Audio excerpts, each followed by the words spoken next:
રાજ્ય સરકાર દ્વારા જુલાઈ મહિનાના આરંભથી તમામ શાળાઓમાં બેગલેસ ડે અમલી કરવાને લઈને પરિપત્ર જારી કરવામાં આવ્યો હતો. જો કે અમદાવાદની અમુક સ્કૂલો રાજ્ય સરકારના પરિપત્રના ધજાગરો ઉડાડ્યા.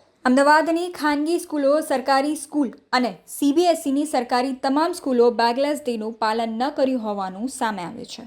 તમામ સ્કૂલોમાં બાળકો આજે બેગ સાથે જ જોવા મળ્યા હતા. રાજ્ય સરકાર દ્વારા જુલાઈ મહિનાના આરંભથી તમામ શાળાઓમાં બેગલેસ ડે અમલી કરવાને લઈને પરિપત્ર જારી કરવામાં આવ્યો હતો. જો કે અમદાવાદની નેલ્સન સ્કૂલે રાજ્ય સરકારના પરિપત્રના ધજાગરા ઉડાડ્યા.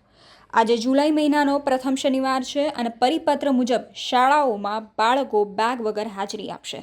જો કે આ મામલે નેલ્સન શાળામાં બાળકો બેગ અને બુક સાથે જોવા મળ્યા હતા. આ મામલે જ્યારે વિદ્યાર્થી અને વાલીઓને પૂછવામાં આવ્યું ત્યારે તેમણે કહ્યું કે શાળામાં સ્પોર્ટ્સ ગ્રાઉન્ડ જ નથી તો અન્ય પ્રવૃત્તિ કેવી રીતે થશે.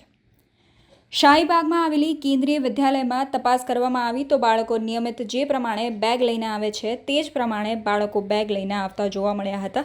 ત્યારબાદ રાજસ્થાન સ્કૂલમાં તપાસ કરવામાં આવી. ત્યાં પણ નાના બાળકોથી લઈને મોટી ઉંમરના બાળકો ભારે ભરકમ બેગ સાથે જોવા મળ્યા હતા. સ્વામિનારાયણ ગુરુકુળમાં તપાસ કરવામાં આવી તો ત્યાં પણ આ જ સ્થિતિ હતી.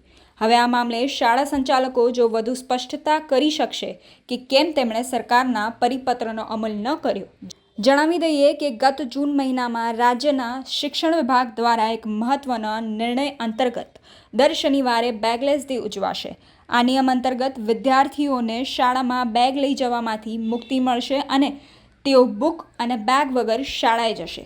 દર શનિવારે બેગલેસ ડે અંતર્ગત પ્રવૃત્તિઓ શાળામાં કરાવવામાં આવશે. શાળામાં શારીરિક કસરતો, યોગ, બલસભા જેવી પ્રવૃત્તિ અને ડ્રીલ કરવાને લઈને વિસ્તૃત પરિપત્ર જાહેર કરવામાં આવ્યો છે.